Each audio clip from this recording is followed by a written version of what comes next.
academic program is a testament to your high level of commitment and perseverance. You have endured hardship and worked very hard for years to achieve your educational goal. So you deserve to be proud of yourselves.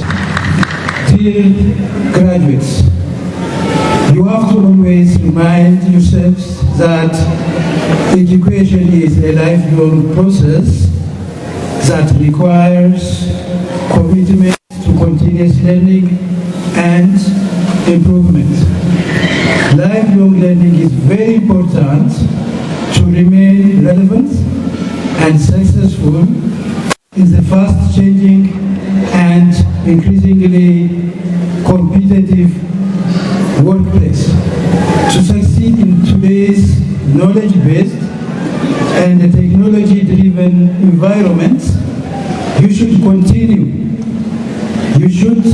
continuously seek knowledge, develop your practical skills, entrepreneurial mindset, and enhance your digital literacy.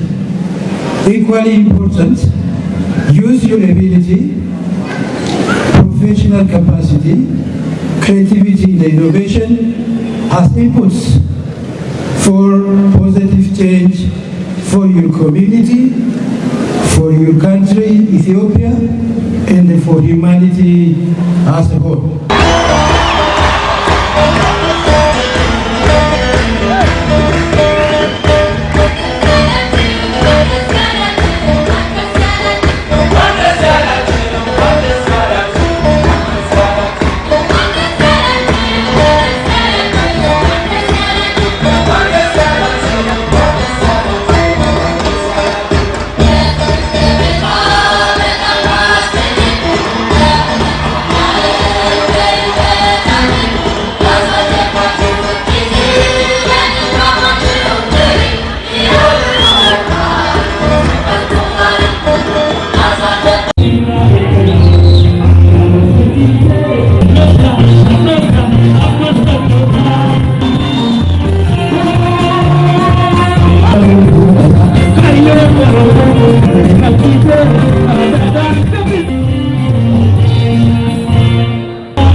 The university is celebrating the 20th round second phase graduation ceremony in which 792 prospective graduates will graduate.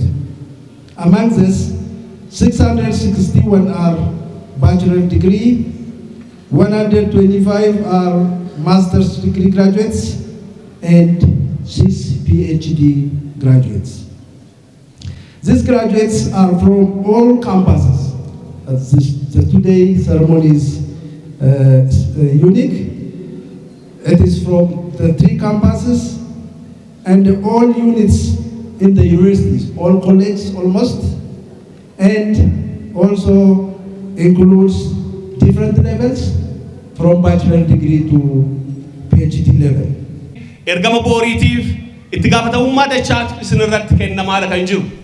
Beekumsi biyya akka inni ijaaru, beekumsi naannoo akka inni miidhagsu, beekumsi biyya akka inni jijjiiru waliin argaadha kan jiru.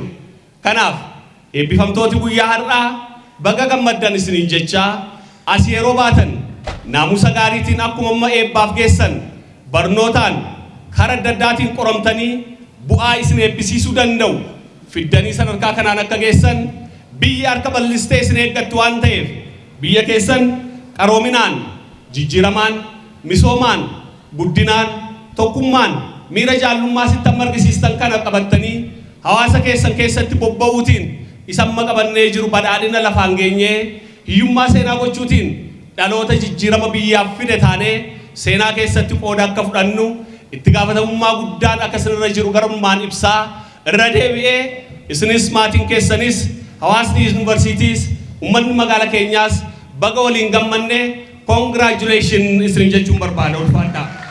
Yuniversiitii Wallaggaadhaan itti uffifamee jira. Dr. Dirriba. I will not permit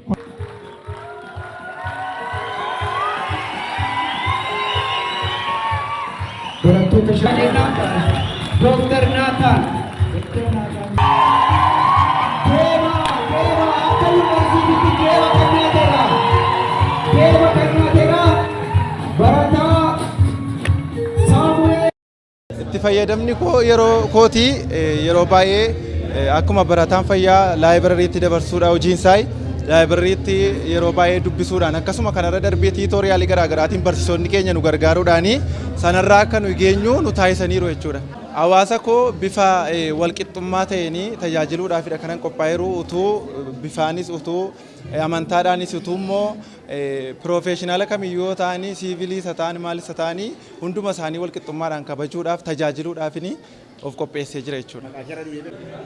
Barnoota koo kan xumure kan hin jalqabe Wallaggaa Yuniversitii irratti haalonni chaalenjiin garaagaraa jiru. Isaan keessa garuu obsa guddaadhaa fi gargaarsa rabbiitiin guyyaa har'aa kana geenye irraan jedha. Ogummaa koo kanaanii akkuma har'a waadaa seenetti uummata koo saba koo qoqqoddaa tokko malee akka waadaa galee kanatti tajaajiluudhaaf ammas waadaa nan gala. Turtiin keenya baay'ee gaarii ture.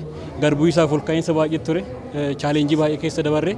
Akkuma beekamu barnoonni meedisinii kun chaalenjii guddaa qaba. Isuma keessas gargaarsa waaqaatiinis nutis itti cichoominaan waan kanatti ofitti kennine hojjechuudhaan har'a geenye jechuudha. Akkuma hangafa waadaa galle hawaasa keenyaaf baranne, hawaasa keenya tajaajiliisaaf baranne, kanaaf hawaasa keessaa baanee baranne kana tajaajiliisaa fi keessi keenya qophii waaqayyoonis nu gargaara.